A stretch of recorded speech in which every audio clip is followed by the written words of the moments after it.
അതുപോലെ തന്നെ maternity leave എന്ന് പറയുന്നത് ഇൻ പ്രൈവറ്റ് സെക്ടറിലാണെങ്കിൽ 70 ഡേയ്സ് ഉണ്ട് കേട്ടോ. ഗവൺമെന്റ് 30 ഡേയ്സേ ഉള്ളൂ, പക്ഷേ പ്രൈവറ്റിൽ അതൊരു ബെനിഫിറ്റ് ആണ്, 70 ഡേയ്സ് ഉണ്ട്. Hello, welcome back to our YouTube channel. എല്ലാവരും സുഖമായിട്ടിരിക്കുന്നു എന്ന് വിശ്വസിക്കുന്നു. അപ്പം ഞാൻ എമോഷൻ റിലേറ്റ് ചെയ്ത് കുറച്ച് വീഡിയോസും കാര്യങ്ങളും ഒക്കെ ചെയ്തിട്ടുണ്ടായിരുന്നു. അതിൻ്റെ അടിയിലൊക്കെ കുറേ കമൻസ് ഒക്കെ വരുന്നുണ്ട്. അറിയാവുന്ന പോലെയൊക്കെ ഞാൻ റിപ്ലൈ ചെയ്യുന്നുണ്ട് കേട്ടോ. അപ്പോൾ ലേറ്റസ്റ്റ് ആയിട്ട് വന്ന ഒരു കമന്റ് ആണ്, വെക്കേഷൻ ഡീറ്റെയിൽസ് ഒന്ന് പറയാമോ എന്ന് ചോദിച്ചിട്ട്. അപ്പം വെക്കേഷൻ ഡീറ്റെയിൽസ് ആണ് കേട്ടോ ഇതിനകത്ത് പറയുന്നത്. ജനറൽ ആയിട്ടുള്ള എന്തൊക്കെ കാര്യങ്ങളാണെന്നാണ്. പ്രൈവറ്റ് ഹോസ്പിറ്റലിലെയും പറയാം, അതുപോലെ തന്നെ മിനിസ്ട്രിയിലെയും പറയാം കേട്ടോ. അപ്പം നമുക്ക് വേഗം വീഡിയോയിലോട്ട് പോയാലോ. ഫസ്റ്റ് ഓഫ് ഓൾ ഞാൻ പറയാൻ പോകുന്നത് മിനിസ്ട്രിയിലാണ് കേട്ടോ. മിനിസ്ട്രിയിലാണെങ്കിൽ നമുക്ക് യൂഷ്വലി അറിയാവുന്ന പോലെ തന്നെ ആനുവൽ ലീവ്, സിക്ക് leave, emergency leave, maternity leave ഇങ്ങനെയൊക്കെയാണ് ലീവ്സും കാര്യങ്ങളൊക്കെ. അപ്പോൾ അതിനകത്ത് ആനുവൽ ലീവ് എന്ന് പറയുന്നത് 33 ഡേയ്സ് ആണ് കേട്ടോ. നമുക്ക് വർഷത്തിലുള്ള ആനുവൽ ലീവ് 33 ഡേയ്സ് ആണ്. അതുപോലെ തന്നെ 15 ഇയേഴ്സ് ഒക്കെ കംപ്ലീറ്റ് ആയവർക്കാണെന്നുണ്ടെങ്കിൽ 45 ഡേയ്സ് ആണ് ആനുവൽ ലീവ്. അല്ലാത്തവർക്ക് 33 ഡേയ്സ് ആണ് കേട്ടോ. അതുപോലെ തന്നെ എമർജൻസി ലീവ് എന്ന് പറയുന്നത് 5 ഡേയ്സ്, 5 to 10 ഡേയ്സ് ആണ് അവരുടെ എമർജൻസി ലീവ്. മോസ്റ്റ്ലി അവർക്ക് കിട്ടുന്നത് 5 ഡേയ്സ് ആണ് കേട്ടോ. അപ്പം പിന്നീട് നമ്മൾക്ക് എന്താണ് എമർജൻസി അല്ലെങ്കിൽ നമ്മൾ ഡോക്യുമെന്റ്സ് ഒക്കെ സബ്മിറ്റ് ചെയ്ത് കഴിഞ്ഞാൽ കാര്യങ്ങൾ അനുസരിച്ചാണ് നമുക്ക് ലീവ് എക്സ്റ്റെൻഡ് ചെയ്യാൻ പറ്റുന്നത്. നോർമലി 5 ഡേയ്സ് ആണ് കേട്ടോ എമർജൻസി ലീവ്.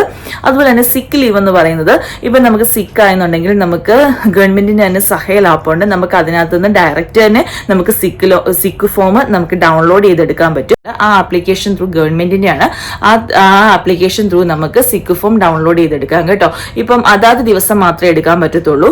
ഇന്നത്തെ നമുക്ക് ഇന്ന് എടുക്കാം, നാളെയും കൂടെ വേണമെന്നുണ്ടെങ്കിൽ നാളെ നമുക്കത് ഡൗൺലോഡ് ചെയ്തെടുക്കാൻ പറ്റും. ഇന്നത് ഡൗൺലോഡ് ചെയ്യാൻ പറ്റുന്നത് ഡേ ബൈ ഡേ ആയിട്ടാണ് കേട്ടോ. ഓരോ ദിവസമായിട്ടാണ്. പിന്നീടുള്ളതെന്ന് വെച്ചാൽ മെറ്റേണിറ്റി ലീവ്. ഇത് ഒരുപാട് പേര് നോക്കിയിരിക്കുന്നതാണ്. മെറ്റേണിറ്റി ലീവ് എന്ന് പറയുന്നത് 30 ഡേയ്സ് ആണ് കേട്ടോ ഗവൺമെന്റില്. ഇത് ഒരുപാട് പേര് നോക്കിയിരിക്കുന്നത്. നമുക്ക് യൂഷ്വലി പ്രഗ്നന്റ് ആവാൻ അവര് നമുക്ക് 2 ഇയർ കോൺട്രാക്ട് ആണ് പറയുന്നത്. അതിനുശേഷമാണ് പ്രഗ്നൻസി. നേരത്തേക്ക് അങ്ങനെയാണ്, പ്രൈവറ്റ് ഹോസ്പിറ്റലിലും അങ്ങനെയാണ്, പ്രൈവറ്റ് ക്ലിനിക്കുകളിലും അങ്ങനെയാണ്, അതുപോലെ തന്നെ ഗവൺമെന്റിലും അങ്ങനെ തന്നെയാണ്. പക്ഷേ ഇപ്പോഴത്തെ പുതിയ ലോക്കോൺ കോൺട്രാക്റ്റിൽ അവർ ഇതിനെക്കുറിച്ച് മെൻഷൻ ചെയ്തിട്ടില്ല. അപ്പൊ എന്താണെന്ന് കറക്റ്റായിട്ട് അറിയില്ല കേട്ടോ.